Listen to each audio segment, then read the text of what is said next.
it allowed me to say to myself that even though what I'm going through hurts really, really bad, and it's really horrible that I don't have my parents, I'm not going through that. I am not being mistreated. I am not strung out on drugs. I am hurting. My heart hurts a lot, but I am not that. And so let me be thankful that I don't have that problem on top of this. And so, and this is something that I also often tell people, we have to have a perspective shift that, somewhere in the world, somebody does have it worse than you. And I know it's hard to think that and feel that when you're in your pain, but it's true. Hello, and welcome to Grief, Gratitude, and the Gray in Between podcast. This podcast is about exploring the grief that occurs at different times in our lives, in which we have had major changes and transitions that literally shake us to the core and make us experience grief. I created this podcast for people to feel a little less hopeless and alone in their own grief process as they hear the stories of others who have had similar journeys. I'm Kendra Rinaldi, your host. Now, let's dive right into today's episode. Welcome to today's episode. Today, we have Kenisha Nichelle with us, who will be sharing her grief story, her grief journey. Kenisha is a certified grief and life coach, and she's lived grief firsthand as well, and will be sharing that journey with us. Right now, she's speaking with us all the way from Miami, Florida. We've got Kenisha on the line. Come on up. What is it? What Indeed. is the Price is Right? Come on down. Right. By the way, this is Thank you, something that if Kendra. you may not know this because we've only chatted once before, but I do end up adding humor quite a bit, and especially in I love it. conversations regarding grief. Yeah, I don't know. I know I dealt Of with course. grief a lot with humor. I don't know with you if you've used humor in your healing as well, but we'll find out. We'll find out. So, Kenisha, take us down to memory lane. You were born and raised in Kentucky, and we were talking just right before because we had done a demo trying to record regarding age factor. So you are you did want to reveal your age because you said it added a point of reference. So It does. okay. It does. I talk about all the death that I experienced, and one would believe, oh, she must be 60 something for all of that that she's endured, on top Mhm. of the grief. But oddly enough, no, I am 34, and my grief journey, man, start back at the age of 12. So as Kendra, as you said, yeah, I'm originally from Louisville, Kentucky, and at 12, my father basically died instantly.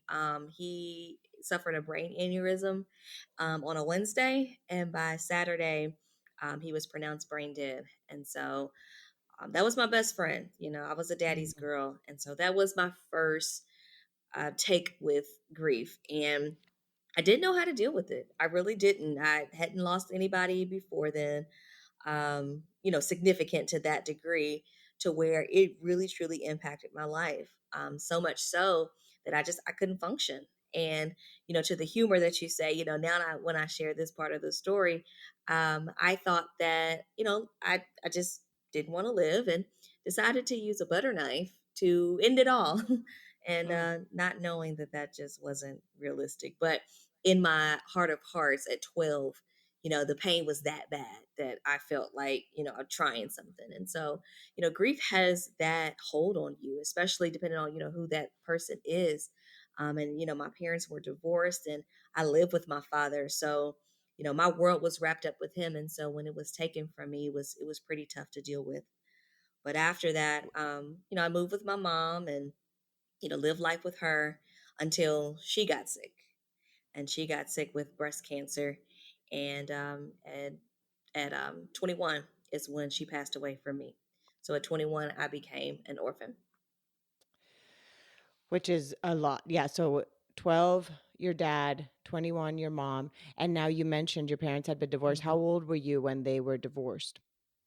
When they got divorced? I would say I was thinking about 8 or 9, so I was still fairly young, Do you remember when they that being separated, a but I was good. do you remember Mhm. that being a grief experience for you as well? Do you remember that Um, time in your life? I do.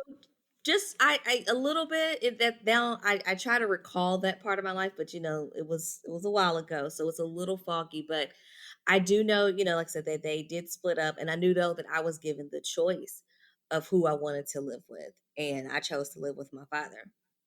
And so, it meant a lot of different things. My father was a police officer, so I enjoyed being the daughter of a police officer and the fanfare that came with that, if you will. But it also meant a lot of days by myself. Like I said, he was an officer, so his shifts were 12 hours, but you couldn't tell me anything. My daddy could do no wrong. And so, Mhm. I had a relationship with my mother, but it was definitely stronger with my father. With your dad. So then at 12, then here you are, Hmm. you experience then your dad dying, and then again your life changes also in a different way in which you have to go and live now with your mom. And now was did they live nearby? Did you have to change schools? Like how much was your life impacted? Like those secondary losses that happen sometimes around death. Yeah, that's a good question.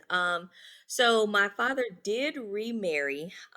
He remarried, so I have a living stepmother, but he did remarry, and they were only married for 4 months before he passed.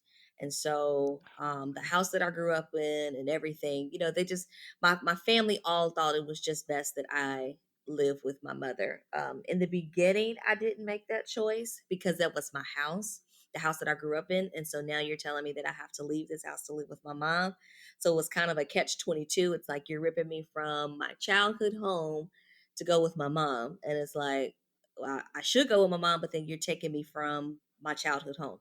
And so that was a level of grief, if you will, that was added to it. Mm, But after, after all of the courts and all of that, fanfare and stuff, I eventually was okay with going with my mother, and then our house was eventually sold. My stepmother sold it, and so all of that was just kind of ripped away from me. And it's not until now, actually, that you bring it up to that degree, because I hadn't really thought about it, that to that level. But yeah, being lost him and then turn around and losing my home in that manner, was different. No, I didn't have to mhm, change schools.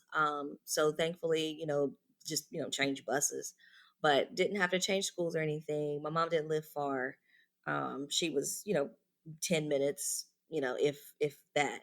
So she wasn't far. So it wasn't like it was anything completely drastic. But yeah, it definitely adds another layer when it you don't get does. to stay in that place. Things are still changing even after that loved one passes away.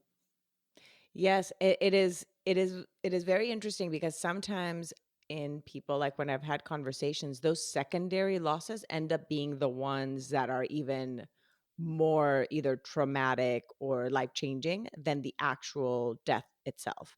Um, in their whole grief Hmm. kind of journey, because there's just so many layers, like what you said, like having to live, or like if parents are divorced and then I had met somebody that had lived with her siblings. The parent that she lived with and her half siblings dies, and then she has to then go and live with Hmm. uh with the other parent. So that means that not only did she lose the parent, but then she lost then being even with her half siblings, Hmm. like those all those like Yep. layers that can happen in different situations. So yeah, so thank you for sharing that. So now here from 12 to 21, share a little bit. Then you attempted then with the butter knife when you were 12.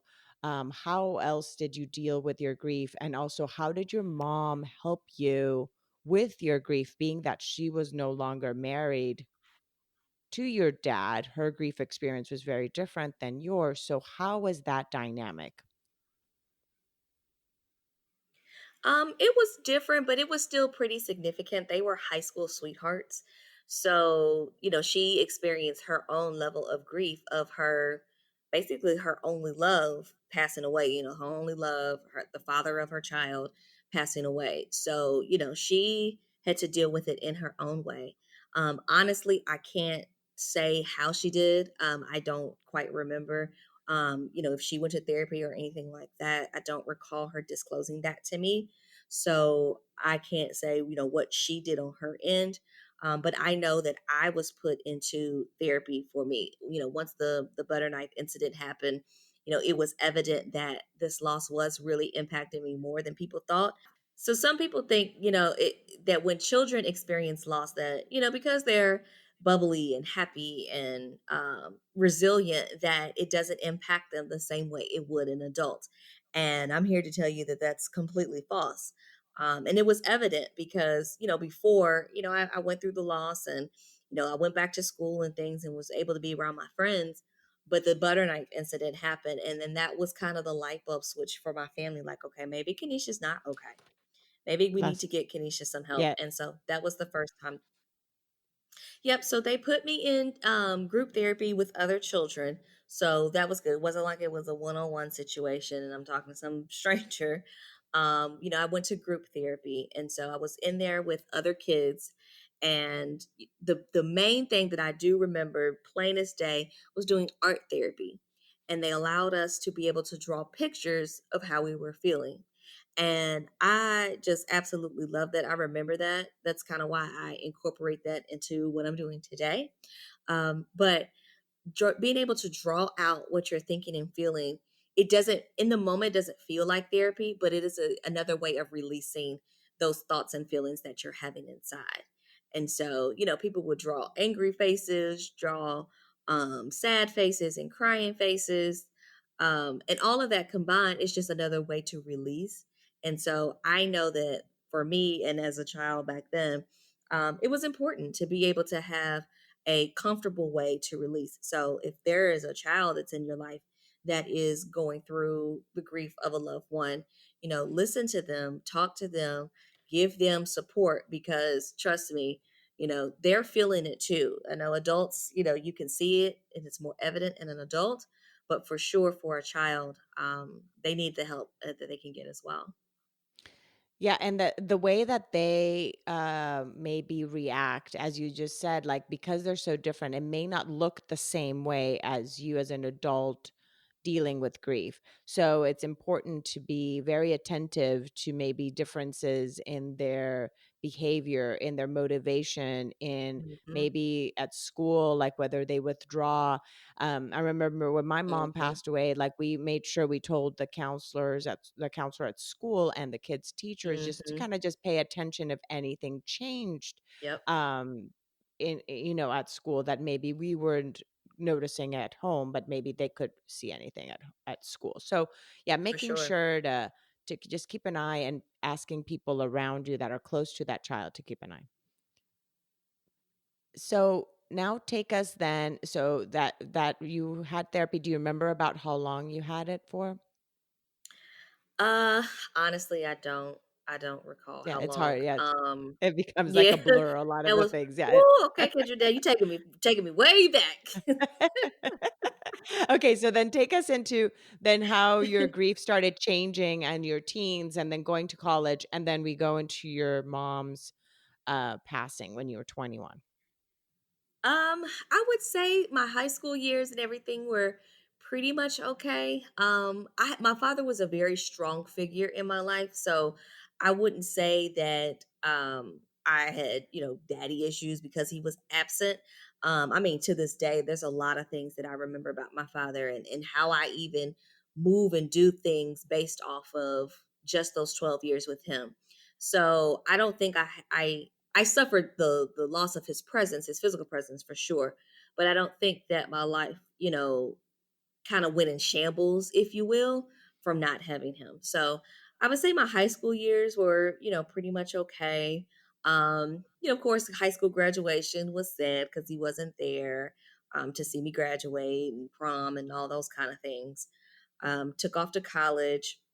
I went to the University of Kentucky. I wanted to leave home, but not be too far. And so Mm. the University of Kentucky is about an hour away from Louisville. So It was far enough to where I could be independent and do my thing, but it was close enough to where should anything happen, I'd be able to get back home fairly quickly, within the same day.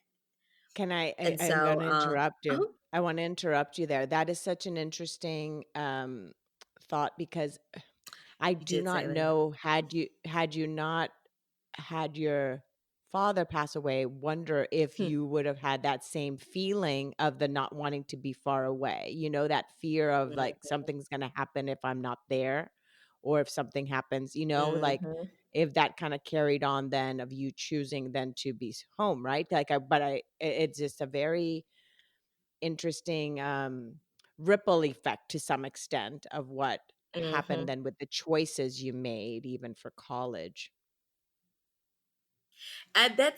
I remember you saying that, and that's kind of profound. I never actually thought about that. I said those words and I meant that, but I didn't know the why. And so it was interesting when you brought that up to me the first time. I do know I have an older cousin who I'm very, very close to. Almost, we call each other sisters, because we're so close. And she and her family, they lived in Georgia, but she chose to go to NYU, New York University.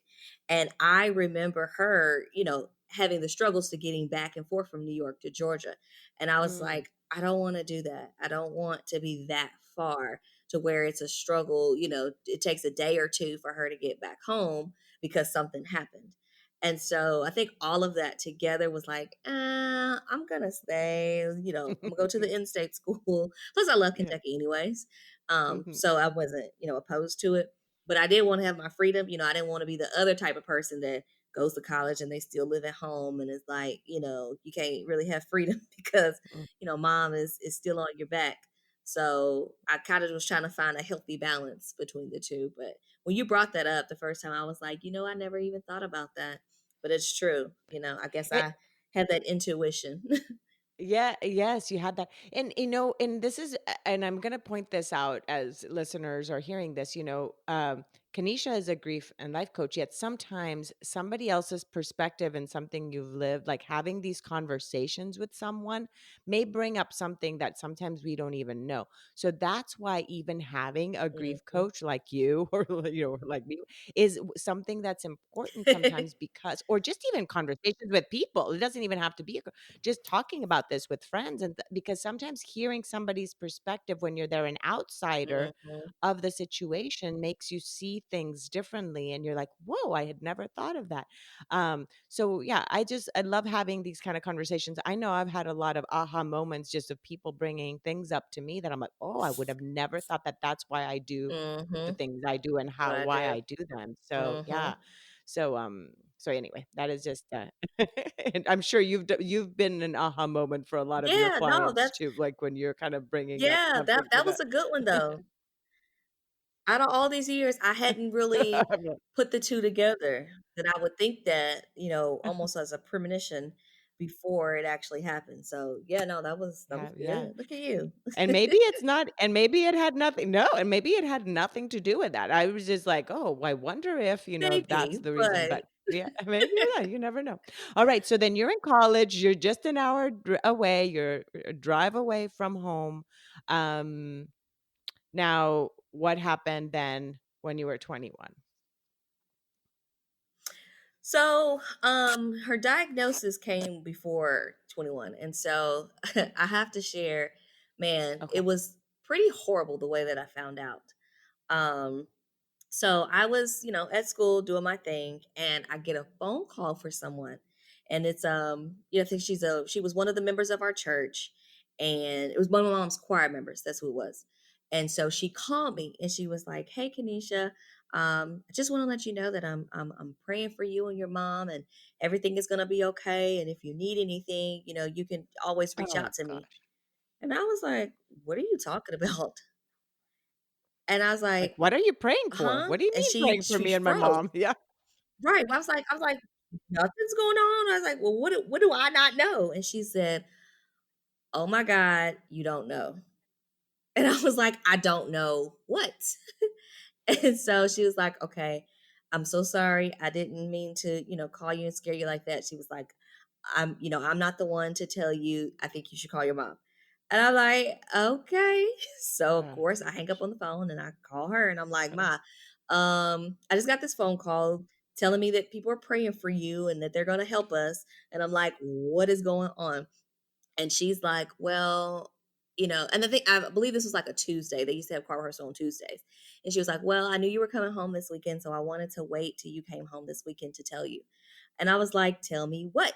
And she was like, I would just rather wait. And I'm like, Mom, like, and this is like 8, 9 o'clock at night. I said, Mom, I will get in the car and I will drive home now if you don't tell me. Like, if you get off of this phone and don't tell me, I'm leaving and you'll see me in about an hour and 15 minutes and then you can tell me to my face. And I'm like, I'm not waiting till the weekend. Like, are you crazy? So she went ahead and she told me. And I was like, okay, all right, you have breast cancer. And it was stage 3 breast cancer. And so I said, okay, well, I'll be home this weekend to deal with it. And I think she was actually scheduled to have her surgery not too long after. And I'm like, okay, no big deal. I'll be there. Like, say less. So I know I went home that weekend, and for all intents and purposes, the surgery was on Monday or Tuesday. Of course, I stayed. She's my only parent. I'm an only child. So I was there and I didn't care about school. I didn't care about missing classes. I was a student athletic trainer. I didn't care about missing practice. I was going to be there with my mom. And so that's what I did. And so her cancer first showed up. This was in the fall of 2004, and this was the very first time that so, showed up. so you were how And old? I So hmm, breast I cancer. Then you were how old then when did that moment and that diagnosis? That 19. okay. Yeah. And so I came home and was with her, and was trying to do as much as I could by being there. And of course, she had her sisters and my grandmother, and she had a support system. So at the times, when she came back home and everything was fine, of course I went back to school and was going back to regular life, if you will. Still being a distant caregiver, backing up and down the highways, making sure I'm at appointments. I saw her do chemo, I saw her do radiation, I saw her lose her hair and have no appetite. Like, I went through all of that with her. Um, and so yeah, she finally went into remission and things were well. And again, the next fall, it comes back again.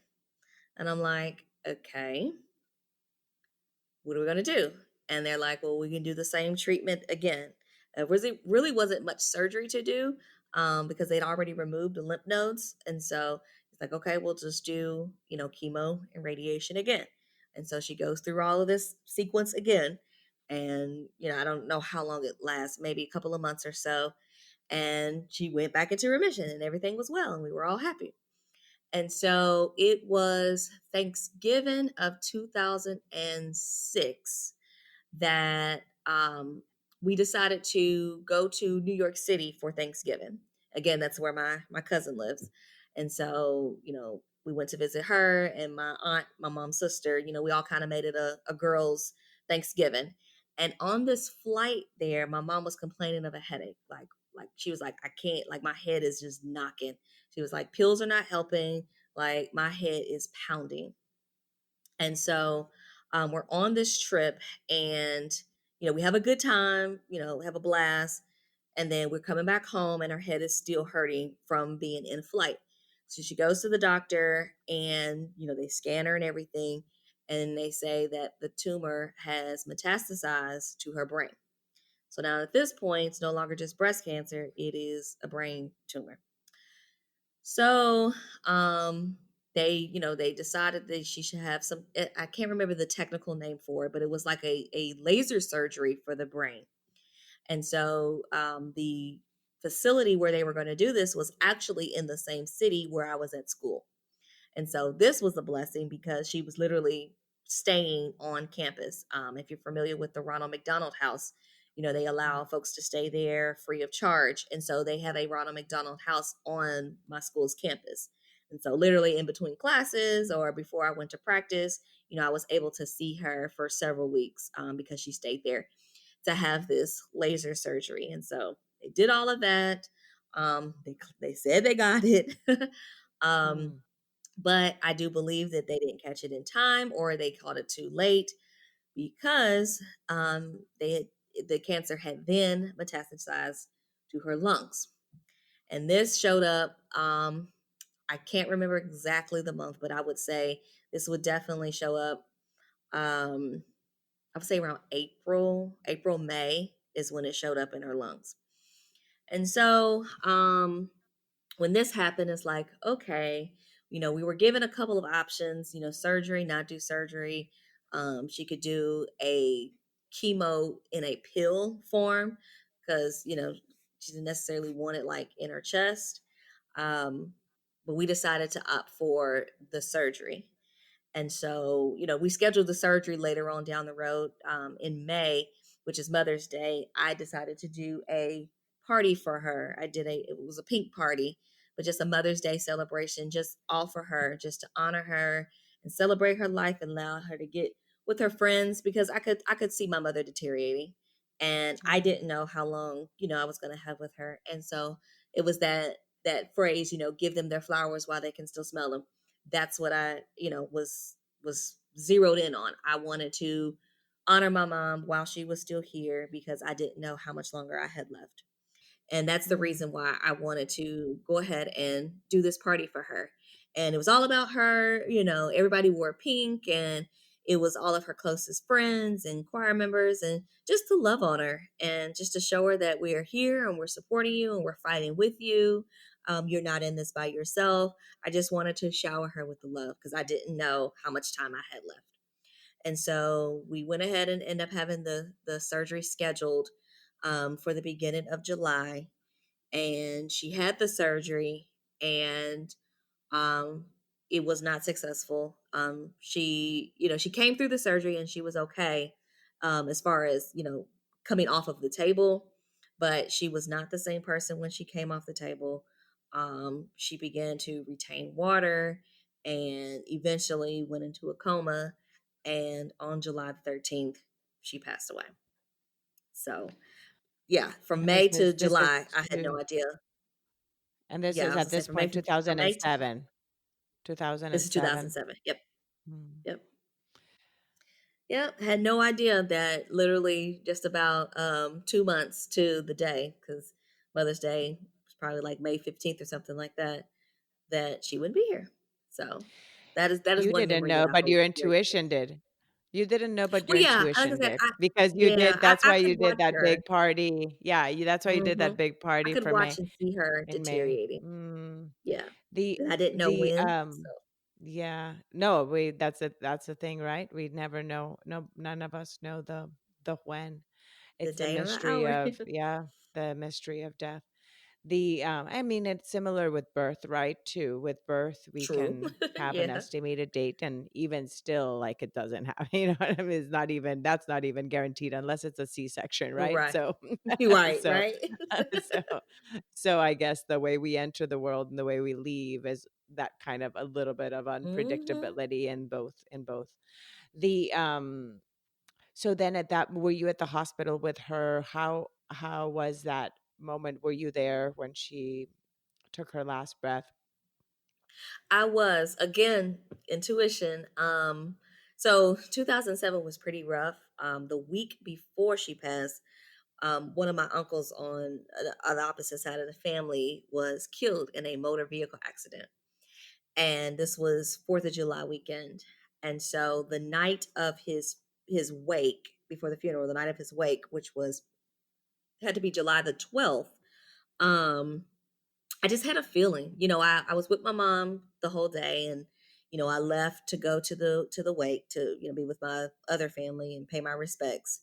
But I just had a feeling. I was just like, when I left the hospital, just things just weren't right. She was just too still, and it just didn't feel right. And I was like, I think tonight's gonna be the night that she transitions. And so when I, came to that conclusion, I told my grandmother and I said, "Listen, I'm going to stay the night tonight. I just think this might be the night." And she's like, "Well, if you say that, then I'm going to stay too." And so my grandmother and my grandfather both stayed, and my boyfriend at the time. stayed as well. And so I, went to the wake and then came back and was there. And, she just, wasn't moving her things. And I just, again, I had the thought in my mind that I needed to tell her that she had my permission. And that was probably one of the Mm, hardest things that I've done. I did mm, that a second time with my grandmother. That was horrible. But that was the first time that I did it. I said those words and I was like, I'm gonna be okay. You have my permission to go be with daddy. And man, it was probably maybe an hour after that. We, was playing gospel music and things, and stuff just started buzzing, and the computers just kind of started chiming, and you could see blood pressure things dropping, and it was just an eerie feeling, but I literally watch death come over her. And of course I lost it, and I was prepared for it, but I wasn't prepared for it. And so it was a very, very, very tough moment, for it to be in it. It's like you've been thinking about it, it's coming, you don't know what to expect, and then when it's finally here, it's like wow. But yeah, mm. I was with her. So for a long time, I couldn't sleep, especially well, really till this day, I still stay up on her angel anniversary because it was 2:24 in the morning. And so it was Friday the 13th. That's a whole nother thing Mm, right mm, there. mm. It's Are you Friday the 13th. superstitious? Are you I superstitious? was, yes, Mhm. I was. It's Friday the 13th, and I'm like, oh my gosh, really? Mm. But I do to this day, I'll stay up and just kind of a celebration at this point now.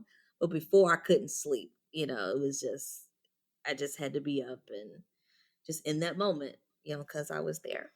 So with that then, what, what did you do then at that point? But by the way, you describing the gospel music playing and all of you being there, it's just so beautiful. What a beautiful way for her to transition in that kind of environment with her family and with the music playing and so forth. So that I Yeah. just wanted to say it's just beautiful that you guys, were all, there. The then what happened then in terms of for you, what tools at that point now, here you are without your dad, without your mom, you had your grandparents, and it seems you mentioned then that your grandmother has passed also since. What tools did you use for your grieving process then at 21, and how was that journey then? Because that's a whole other layer, right there, of a shift. So go into that with us, please, for us. Sure. So immediately after, I did nothing. Simply because I had 1 month to take care of the business side of the death before I had to return back to school. So that meant a lot of things.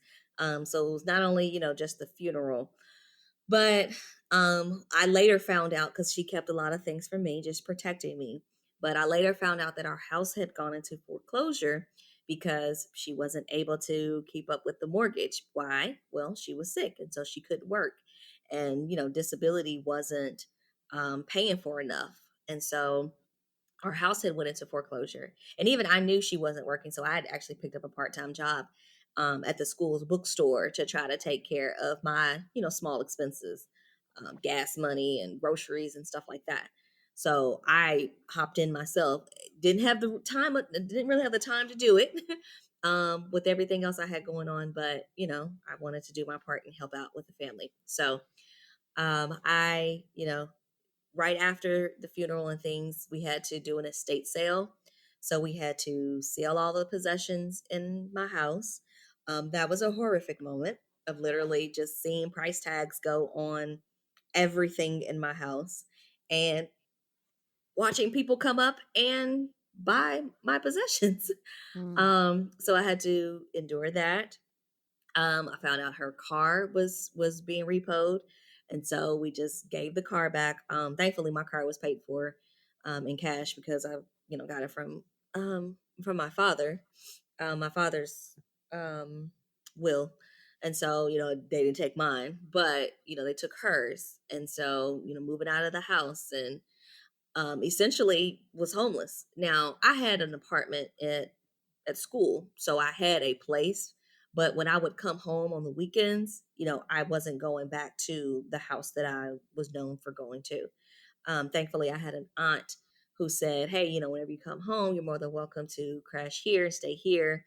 My paternal grandmother, um, obviously I would go and stay with her if I needed to as well. And of course, I'm only home for the weekends, so it wasn't a big deal at the time. But after the fact, and you think about it, it's like, dang, I don't have like a solid place to stay when I Mhm. come here. So all of that combined was what I endured before going back to school. And so, because I guess you could say your adrenaline is running and you're doing all of these things and you're running around and whatnot, I felt like I was okay. I was like, Mhm. I'm all right. So 'Cause I it go happened back to during summer school. school during summer, so it was like Yeah, it you was said July. July, Yep. and then school, like, at the end of August or September. When did you go back into, so it was, like, maybe It's a mid month or in so? Kentucky. It's like mid August. So yeah, that's why I say it Mid-August, was so it was right at about a month. a month or Um, so, you're just kinda doing seeing everything, and again, here's another one of those secondary losses again, like, so in both, yep, because then again, you lost your house. So you lost your yep. house the first Again. time, the home you grew up in, then you lose your home again and everything was in it when your mom passed away. So that's so much, Kanisha. That is a Yeah, lot. You're it right. is. People would say you're 60 something with everything you've gone through. Not 34, not 10 See? years younger than I am. And there's a whole other slew of stuff that I'd have been through. I didn't watch my car burn on fire. I didn't Oh, I done been through a lot. oh. But that's neither here nor there. But so when I go back to school, I'm like, yeah, I'm good. I'm gonna go back and to do everything that I was used to doing. I know I just buried my mom, but it's fine. So I'm taking full classes, which is 15 credit hours. So that's Mm, 4 or 5 classes. I can't remember. But I'm taking a full class load. I still held on to my part-time job at the bookstore because it's easy money to get some gas money and whatnot. I was a student athletic trainer because at the time I wanted to be an athletic trainer. So I was a trainer for the track and field team. So I'm going to practices and traveling and all this kind of stuff. I was a new sorority member, so I had responsibilities there. So I'm just doing all these things like, yep, everything's cool. And I ran into a brick wall. And that happened because I got the call that I was home, but my grandfather passed away. And man, me and my grandfather were super tight. And so it's like, okay, I lost my uncle, lost my mother, and now I've lost my grandfather. All right. I'm overwhelmed. This is a lot. I don't know if my heart can take anymore. And I'm still, I processed the death, but then I'm still like trying to go back into the same life. And so it was Labor Day weekend. I'll never forget. And I asked my coach, I said, I think I want to go home this weekend. It's like it's a long weekend. I haven't seen my family. I would just, I would love to go home and just get loved on and just, be with them. And my coach said, no, I'm sorry. You mm. need to be here with us this weekend. We're practicing all weekend and you can't go home. And I lost it. That right there was the straw that broke the camel's back. I said, okay, well, here's your keys. I quit and I took the keys off of my keyring and I gave them to her. And I went and got my car. I think I went home, probably packed up my stuff and drove to Louisville. But when I got to Louisville, I stopped and picked up some pills because I said, you know what? If nobody's going to care about how I feel and everything that I've been through, hell, why am I even still living? I don't have my parents. They're not going to be here to see nothing that's going to happen for me. I haven't gotten married. I don't have any children. I haven't graduated college. I don't have a real job. Like, what am I living for? And I decided to take those pills with some alcohol. And I just hoped and prayed that I would not wake up. And that's what I did. I texted my boyfriend and I said, I love you, but I can't do this anymore. And I turned off my phone and I did it and I went to sleep. And several hours later, I think I got to pause and say, thank God that I'm here. But Were you in the car? several Were you hours in the later, there car? was like, Where where were you no, I was at my when aunt's house. oh, I was at my actually, aunt's house. and The was aunt she that not told me that I could home? stay with her when I come home, Yeah. I was at her Was house. she not home? No, she was not home. Mm-mm. See, Okay. she traveled. No, she traveled for work, And Mm. so like she left on Sundays and would come back on Thursdays. And so basically, if I ever came home, I would have the house to myself. And Mm. so yeah, nobody was there. Nobody was home because I came home like I was really random, like in the middle of the day because I just left from practice. And so she wasn't home yet. And I just, I remember being in the bed and I went to sleep. Um, but several hours later, I don't think they called the police. They eventually was able to like break in, and then they broke in the house, they broke in the room, and they found me. And I woke up.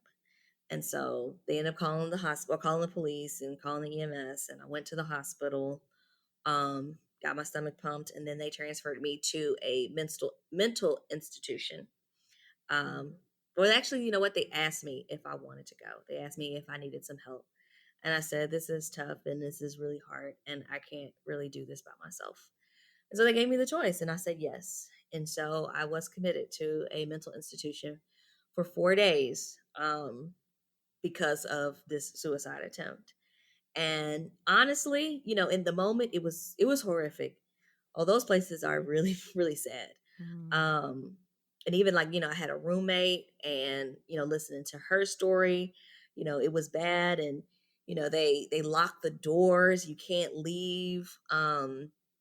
Oh gosh, they lock the bathrooms at night. When you take medication, they got to check under your tongue. It was just bad. And you could only have visitors for like 1 hour. And it was a payphone to talk to people. Although my aunt snuck my cell phone in for me, Mhm. so I had it. So I, would sneak and talk on the phone. But in hindsight, like you're not supposed to have it. Like there's a payphone they're supposed to use. Like it felt like really, it like felt like real Like jail. prison. Like a And prison. it was just Yeah. horrible. But my takeaway from that, yeah, it's really what it felt like. It was just dark and like I can visualize it right now as I'm telling you. Like it was just dark and sad and just people just moping around and it was really tough. But my takeaway from that and the one beautiful thing that I can say that I got from it was I had a perspective shift. And then I think this was my wake up call. And it was talking with other people, especially like my roommate that I had. She was a rape victim, and I mean, just drug addict and all these other things. And it allowed me to say to myself that even though what I'm going through hurts really, really bad, and it's really horrible that I don't have my parents, I'm not going through that. I am not being mistreated. I am not strung out on drugs. I am hurting. My heart hurts a lot, but I am not that. And so let me be thankful that I don't have that problem on top of this. And so, and this is something that I also often tell people, we have to have a perspective shift that, somewhere in the world, somebody does have it worse than you. And I know it's hard to think that and feel that when you're in your pain, but it's true. You're not sleeping under a bridge. You're not, missing a meal. You do have somebody in your life who loves you and is willing to check on you and be there for you. And so we've got to have the mindset shift that even though it's bad right now, it could be worse. And so we've got to be grateful for what we have in this moment. And so it was that right there that helped me shift and helped to pull me out of that dark place. This is so powerful what you are sharing because it is so true to have those perspective shifts or what you said or mindset shifts, um, and to be grateful for where you are and Hmm. what you're going through, knowing that somebody is, and that's a thing. It's like the knowing that somebody's having a harder experience than you. It is not like, oh my gosh, thank God for me. You know what I mean? That Yeah, experience. But no. again, it's the perspective of like, okay, if that person is going through that and still ends up coming out through the other side. Even this podcast, when I interview people and people listening, that's the whole point too. It's like when you're listening to this, you may be feeling like many of the instances that you felt, Kanisha. The listener might be feeling like you have felt in your life, and to know that somebody out there felt like you or has gone through Hmm. something and still been able to come out of it is also Yeah. an eye opener as well and gives hope. So thank you for Yep. sharing all of those details. Now, so you come out and then what Absolutely. then you perspective shifted and then how did your grief then look from there on? Were you still 21 at this point? Was it still within that same year of your age of your mom Yep. passing? Yep. All within that same. So Yes. how did then turn This around? was yeah, all the same. So I came out of it. I had great professors and things who, worked with me with assignments and things like that. So after I left the mental institution, it was important for me to continue the work that I was doing. So I did get a therapist who worked with me doing journaling and art therapy, which we had done all of this in the institution. And so it was helpful to continue to do that work because it helped me with processing my thoughts and feelings. Even though I had the mindset shift, I mean, life still happened. And so it was important to continue the work and not, revert back, if you will. And so that's something else that I wholeheartedly believe in, journaling to release all those thoughts and feelings. I used to develop ulcers as a result of just holding in stuff, not talking about it, not sharing. And so that's why I believe that you have to have a way to talk about it. So if you're not going to get a counselor, if you're not going to go to therapy, then journaling is another way of releasing all of those thoughts and feelings as well. And so I did that. I did go back to school, but I it was evident to me that Lexington, which is where my school was just way too far from home. So if you go back to what I said at the beginning, that I didn't Mhm. want to be far, but I wanted to be far enough to be independent. Well, I came to the realization that it was even this hour in this moment was too far. And so I ended up at the end of the semester transferring schools, and I transferred to the local school, if you will, the University of Louisville, which was back home. And so I did the thing that I didn't want to do, which was be going to school and living at home, if you will. And so this is when I lived full time with that same aunt that allowed me to stay with her. Then I moved in with her, full time, which, like I said, it worked because she traveled for work every week. And so it was kind of like I had my own space and we were only in each other's space on the weekends when she came home. So I that was I something that I needed. I just, my support system was just too far. I think that that is just so brave and so amazing that this young woman at 21 was able to realize that too. Because at that moment, then you knew, like you said, you needed your support system close by. Now it was not about let me be there for like the reason how you went when you went away for college and just an hour away. It's like just in case I can be back and be there to help, right? Like it was you being that support for somebody else. And now Mhm. here it was the realization of like, I need Mhm. support. I need to be around people that are going to be there for Mhm. me if I have a breaking point again, And so that is just amazing that at that age you Mhm. were able to realize that. Um, wow. So then you go back, you go to school and take us then into the journey you kept on. So journaling, therapy, things like that were all part of your tools, of your toolbox in this grief journey. Um, then now take us a little bit Yep. into now what happened, what has transpired in the last, then Yeah. 10 years, I guess, after that. So, like I said, originally I went to school. I figured out I wanted to be an athletic trainer. And so when I transferred schools, wanted to continue on the same path.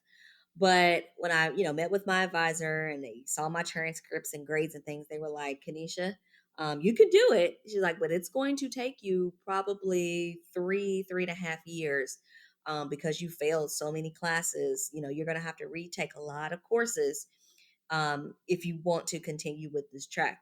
And I told him, I said, well, I mentally don't have 3 years to stay in school because by this Mm, time that we're on year four, like I should be graduating.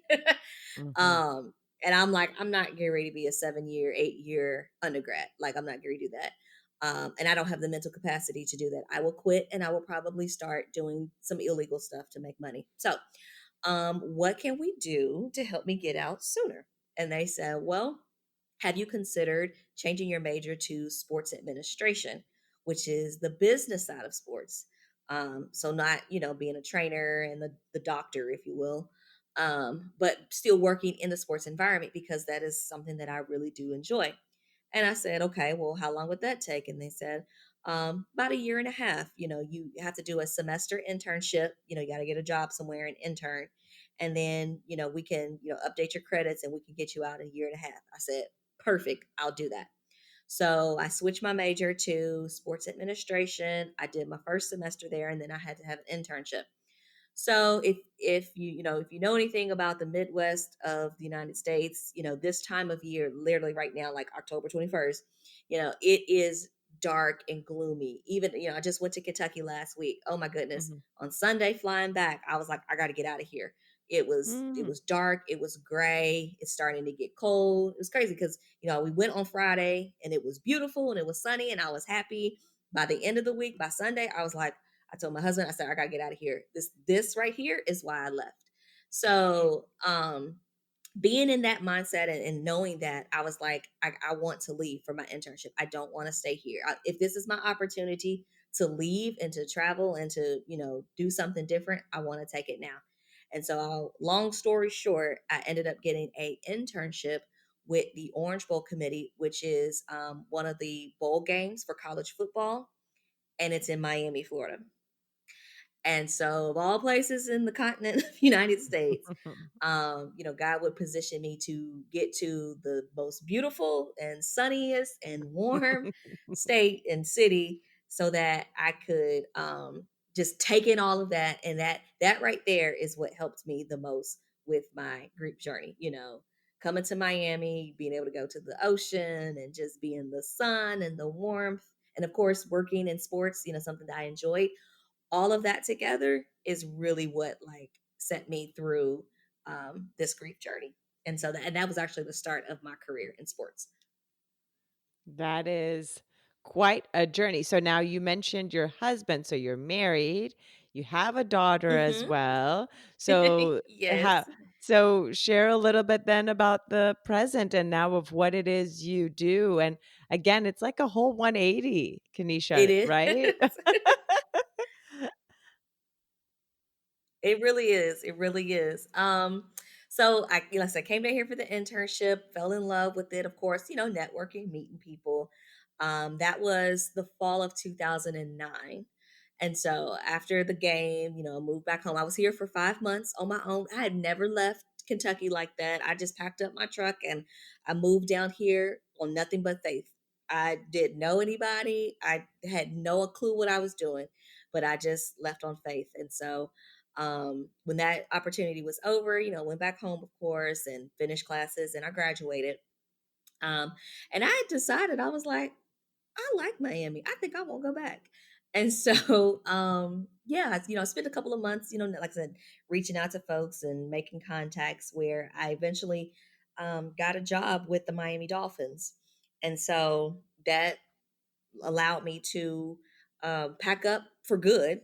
And I left Kentucky for the last So when time, yeah, which what year was that? was that would have Yeah, what been that'd have been the fall of 2009. So that'd have been the fall Mhm. of 2009. So I'm sorry, I had the internship in 2008, rolling in 2009, graduated in '09, and then in the fall is when I packed up and moved for good to Miami. And so I was working for the Miami Dolphins.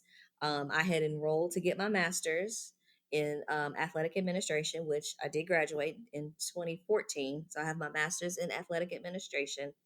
But in 2010, I did eventually, get some friends or whatever. And my friend had invited me to come hang out because, again, love sports. So, invited me to come and hang out and watch some basketball.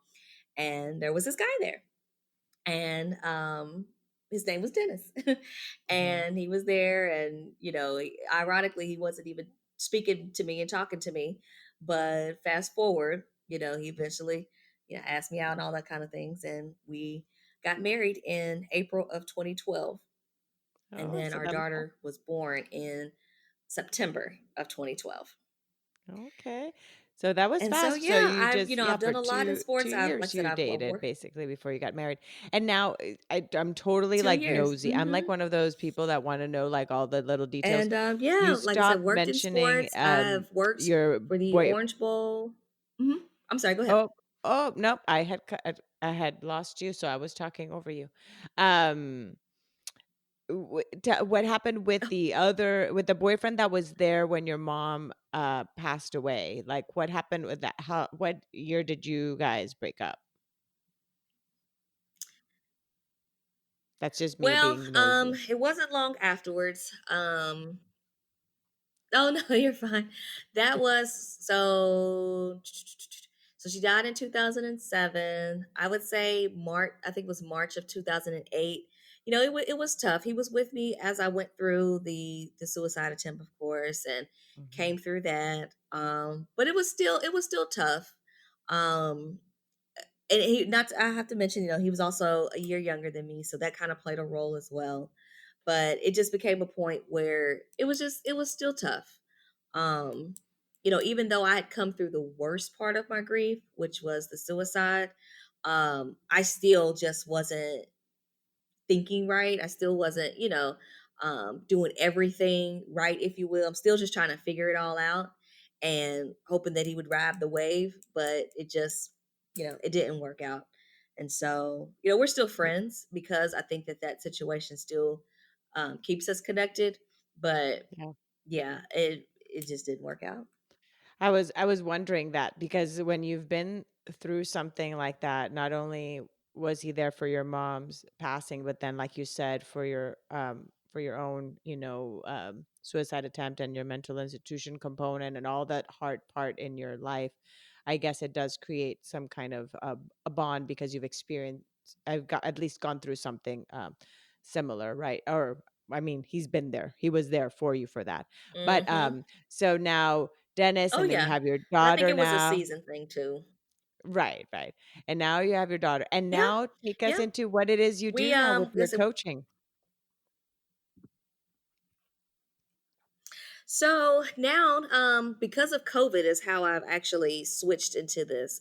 Like I said, I worked in sports. I just finished the Super Bowl that was here in Miami. So I was the manager of volunteers and managing 10,000 volunteers for the game. And so when that was over in February, I had started a new job.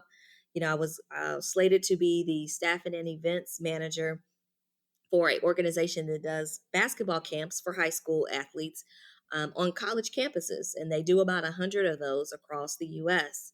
And so I was on track, and everything was, ready for that. And I had been working 2 months, and then COVID hit, and then universities started shutting down, and people weren't traveling as much. And so, what does that mean? Kids aren't registering. And so, unfortunately, with it being a small business, I was the first, or was the last one to come in, so I was the first one to go out. So I was laid off in May because of COVID-19. Mhm. And in that moment, I was okay. But then it made me think, and it's like, okay, well, now my industry is being impacted, which we all know, with sports and um, COVID is kind of running rampant and stadiums are not at full capacity. So, I can't, and I am at a position in my life where I'm just not going to take any job. I've been successful in my career. I am in upper management in my industry. So I'm not going to come in at an entry level position knowing my worth. So I have not been able to re-enter into the sports industry. And so I just took it as an opportunity to look and say, okay, you know what? We're losing a lot of people to COVID, and there's a lot of families that are experiencing grief right now. Kenisha, you have come through this. It took you 10 years to get to a point of being okay. And now that we're at year 13, ironically, you are really ready to share your story in its totality, and you're ready to actually help others. And so I dove like head first into wanting to help others. And so it started with actually doing a book. And so I wrote it's a coloring affirmations and grief journal for grief. And so it's the components of everything that helped me through my journey. And so the book includes coloring pages where you will color different affirmations. You can also draw out your thoughts and feelings. There are prompts that, will ask you, how are you feeling? And you can draw those pictures. And then there's the writing component with prompts for journal entries. And so I was like, I wanted to do something right here, right now that would help somebody to get through this season. And so that was the first thing that I released. And I actually released it on my mother's angel anniversary. I knew Mm. that it was the 13th year. And of course, it's July the 13th. And I said, I Wow. want to shift this. I don't want this to be a day of mourning. I want this to be a day of celebration. And so I released the book on her anniversary. So it would be a day of celebration. And so the book did Oh, really that's good. well. Still, have copies, but it did very, very well. And so from there, just kind of transition into what can I do next? And so that's when I opened up my heart to the possibilities of being a grief coach. And so went through that certification, and now I'm a certified grief and life coach. I also started very recently, like within the last week, a Facebook group that came very organically. I have a lot of plans and a lot of things to do, and a Facebook group just wasn't one of those. But hearing or being in other groups where people were just disheartened that they weren't able to freely talk about God and say that I'm praying for you, they wanted a safe space to talk about grief and be a Christian. I just come up. I created a Facebook group called Grieving Christians, and now we've got about 270 something people members, That's and wonderful. people are able to just share their stories, ask questions, get prayer and things, and so all of these things are just kind of manifested in this season. I have called this a COVID blessing, even Mm. though yeah, so I am a college professor, so I'm teaching two sports classes, and that was supposed to be kind of a side thing in addition to my full-time job. But now, it's kind of been my main source of income. But I have to say that I'm grateful that even though this pandemic has been tough, my family, we've been okay. We still have a roof over our heads. We haven't missed a meal. Have been grounded, haven't been able to travel. That's something that I need for my own personal peace. Traveling and a change of scenery is something that I need for the things that I've been through. And so when that was stripped from me, it was hard in the beginning. But all in all, this has been a hashtag COVID blessing, is what I called it. Just simply Mhm. because of everything that I've been through. Now to be in the position to help someone else is just it's more of my purpose. Because I have asked, I'm like, okay, I didn't sign up to lose my parents at 21. I didn't put my name on a list and say you could do this. So there has to be a reason why. And that goes back to me sharing my age. And that's simply because I believe that God put me through this early enough to be in the position now to add, my own personal flair, my charisma, my humor, but my sensitivity to those who are going through their grief season now. It is amazing. Thank you so much because you're right. Like, even just like you said, COVID blessing, it's like even just the grief blessing, the gratitude. That's why the name of the podcast, there's that grief, gratitude, and the gray in between part. So, that aspect of having gratitude, it, even if you've gone through something hard and knowing that you went through that for something, purpose is what is the growth and the gratitude component of it. So you're definitely an example of that. So thank you so much, Kenisha, for sharing all your journey. Thank And you. now let us know, how can people find you, and we'll put it in the show notes. But if you want to just share a little bit of how people could get your book, is it in the same website as they can find you, or is it on Amazon, or how do they get your coloring affirmation journal, and how can they coach with you and so forth? Yep. All of that. So the easiest way is on social media. I am Kenisha Nichelle, KenishaNichelle. Kenisha Nichelle on Instagram, Facebook. I also on my YouTube channel as well.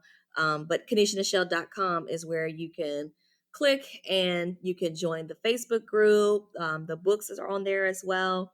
If you are looking for someone to coach with you, if you are ready and you are in the position where you you say, I need some help and I would love to partner to get you to the other side of the purpose to the pain that you're feeling, I would definitely love to work with you. And so all of those things can be found either on my social media, Instagram, or on my Facebook as well.